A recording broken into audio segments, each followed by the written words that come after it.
लड़ाई है, लड़ाई है, आकामी चिंतन हड़ताल जिंदाबाद, आकामी चिंतन हड़ताल जिंदाबाद, तो हमें कहें, तो हमें कहें,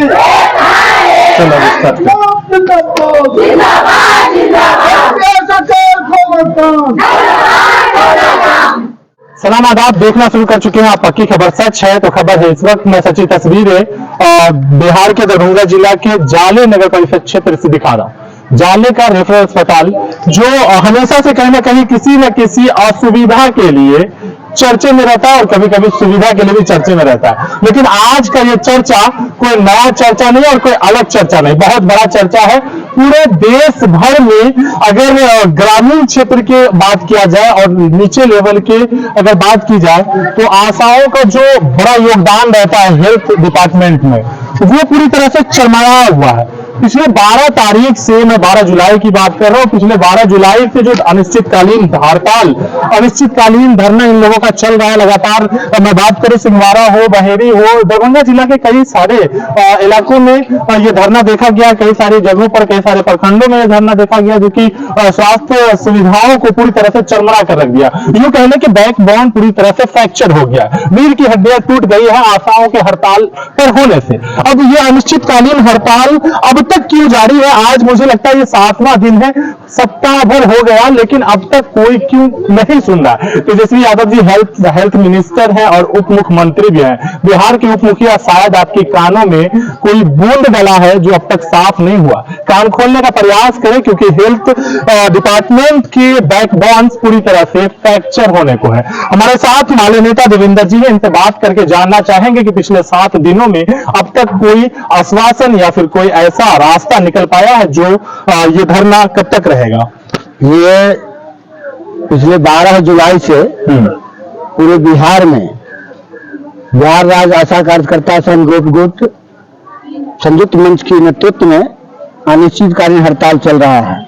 इस हड़ताल की सूचना 22 जून को ही प्रभारी के माध्यम से हम बिहार सरकार को, स्वास्थ्य मंत्री और मुख्यमंत्री को भेजे थे, और 4 जुलाई को जब सरकार नहीं सुनी तो सिविल सर्जन साहब के माध्यम से हम लोगों ने सरकार को अल्टीमेटम भेजा कि सरकार अगर चाहती है हड़ताल नहीं हो तो पिछले जो मंगल पांडे स्वास्थ्य मंत्री थे 33 दिन की हड़ताल में वार्ता हुई।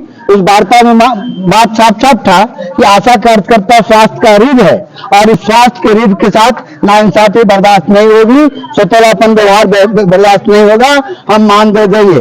लेकिन मंगल पांडे ने बड़े ही चालाकी से पांडे शब्द को हटा करके पारितोषिक कर दिया।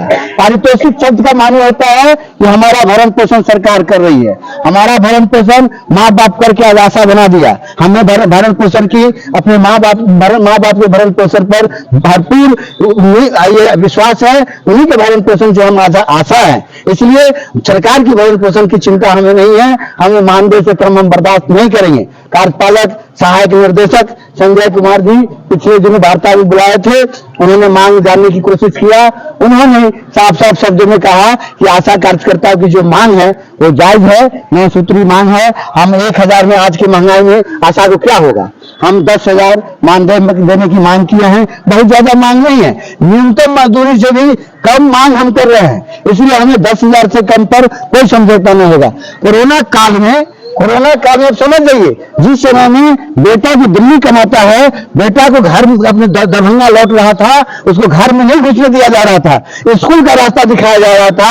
उस संकट की घड़ी में आशा कार्यकर्ता गांव-गांव में घूम करके लोगों को हिम्मत बढ़ाया है, लोगों को कोरोना से लड़ने की क्षमता बढ़ाया है। आज वही आशा अपने मानदेय के सवाल पर, अपने वेतन के सवाल पर, रिटायरमेंट के बाद आशाओं का क्या होगा, उसकी जिंदगी का क्या होगा, इसलिए उनको वेतन के लिए हम लोगों ने पेंशन की मांग किया है। इसलिए कोई मांग सरकार ऐसा नहीं है कि नहीं कर सकती है। देवेंद्र जी, आपने कोरोना काल की बात किया, वो एक ऐसा दयनीय काल था, एक ऐसा दर्दनाक समय चल रहा था कि लोग अपनों से दूर हो रहे थे, अपनों को टच करना या देखना नहीं चाह रहे थे। वैसे परिस्थिति में भी आशाओं का जो मामला रहा या फिर हेल्थ डिपार्टमेंट का मामला रहा, बड़ी डट करके, बड़ी जम करके, यूं कह ले कि कोरोना वॉरियर के रूप में वो रहे।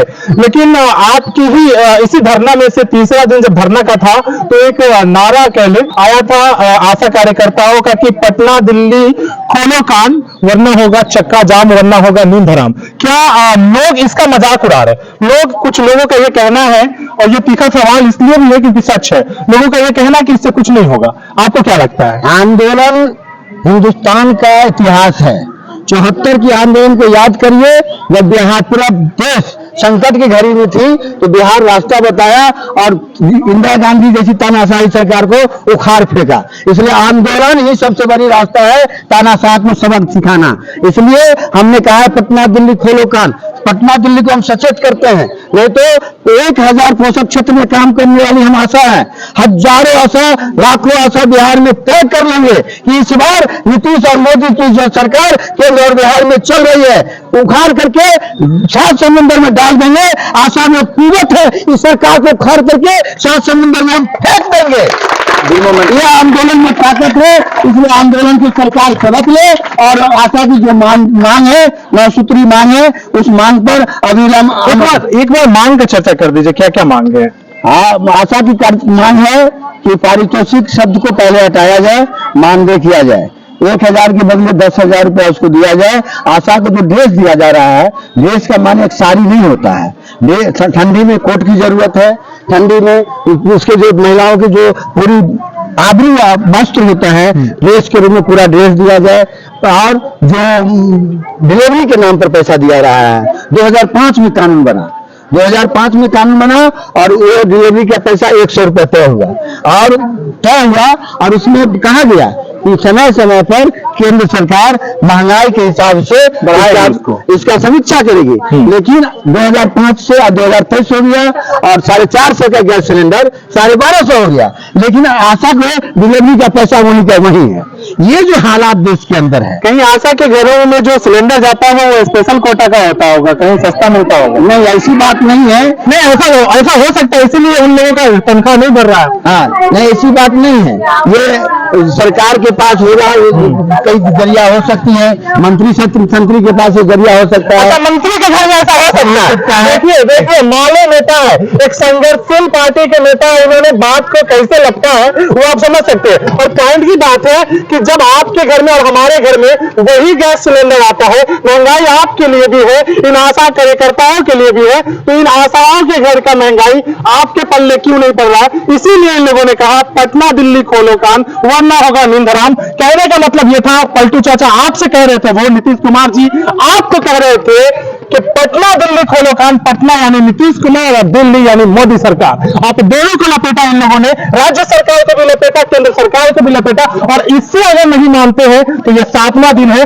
70वां दिन भी हो सकता है। क्या कहते हैं आप लोग? पिछले दिन हम लोग हड़ताल किए थे और 38 दिन का हड़ताल हमारा था और सरकार सबक लेकर के पीछे हटी थी और पारितोषिक 1000 तय किया था। इस बार हम लोगों ने तय करके आया है कि जब तक पारितोषिक शब्द को नहीं हटा देता है तो 70 दिन क्या, पूरे साल भर किसान आंदोलन से सबक लेते हुए, किसान आंदोलन को सलाम करते हुए हम उस आंदोलन को पुनरावृत्ति बिहार के अंदर करेंगे और हम उससे सबक लेकर के पूरे देश की आशा अब हड़ताल पर जाने की तैयारी कर रही है। नवंबर में पूरे देश की आशा बिहार की राजधानी पटना में जुटेगी और बिहार के आशा आंदोलन से सबक लेते हुए इस चिंगारी को पूरे देश में फैलाएगी। इसकी भी तैयारी आशा कार्यकर्ता कर ली। तो हमारे साथ आप देख पा रहे थे, हमारे साथ बातचीत हो रही थी माले नेता देवेंद्र कुमार से। और इस वक्त जो एक भीड़, आपको एक मोमेंट जो आपको नजर आ रहा है, ये कोई शौक से कैमरे में कैद होने वाली भीड़ नहीं, ये वो भीड़ नहीं जो चाहते हैं कि हमें लोग देखें। इनकी परेशानियां वो हैं, इनके दर्द वो हैं, इनका जो हालात ऐसा है जो इन्हें मजबूर किया है अपने कार्य को छोड़कर, अपने परिवार को छोड़कर, और मौसम चाहे जो भी हो, धरना पर, हड़ताल पर, अनिश्चितकालीन, और कोई समय का जो है यहाँ पर लेखा जोखा नहीं है क्योंकि अनिश्चितकालीन का घोषणा कर दिया और लगातार उसको फॉलो भी कर रहे हैं, लगातार उसका पालन भी कर रहे हैं। इस वक्त हमारे पीछे जो एक भवन आपको दिखाई दे रहा है, ये भवन जाले रेफरल अस्पताल का भवन है। और रेफरल अस्पताल की खूबियां आपको पता ही है और हमेशा मैं दिखाता ही रहता हूं, कोशिश करता ही रहता हूं। हालांकि यहाँ के स्टाफ्स को और यहाँ के कर्मियों को, और यही का नहीं, लगभग बिहार के लगभग जगह के अस्पतालों का यही हाल है। इन्हें लगता है कि कुछ होता नहीं है, लेकिन जब वक्त बदलता है ना साहब, हालात बदलता है ना तो अच्छे अच्छे को बदलना पड़ता है, घुटना टेकना पड़ता है। और ये धरना, ये हड़ताल ये साबित कर रहा है कि अब कुछ बड़ा परिवर्तन होने वाला है। कहते हैं changing second name of the life, परिवर्तन जीवन का दूसरा नाम है। और यह आशा कार्यकर्ताओं का यह बैनर मैं आपको दिखाना चाहूंगा। अनिश्चितकालीन हड़ताल, बिहार राज्य आशा कार्यकर्ताओं का अंत जो आप देख पा रहे हैं, ये केवल एक बैनर नहीं, एकजुटता की पहचान है। एक आशा कार्यकर्ताओं के जाले हो या फिर ऐसा कोई भी प्रखंड हो, हर प्रखंड से यह आवाज बिहार के राजधानी को पहुंचने को तैयार है। ये सच्चाई दिखा पा रहा था। मैं आपको जाले के रेफर अस्पताल से लेता हूं आप सबसे विदा। मैं फैजी, कैमरामैन एहसान के साथ। जय हिंद दोस्त।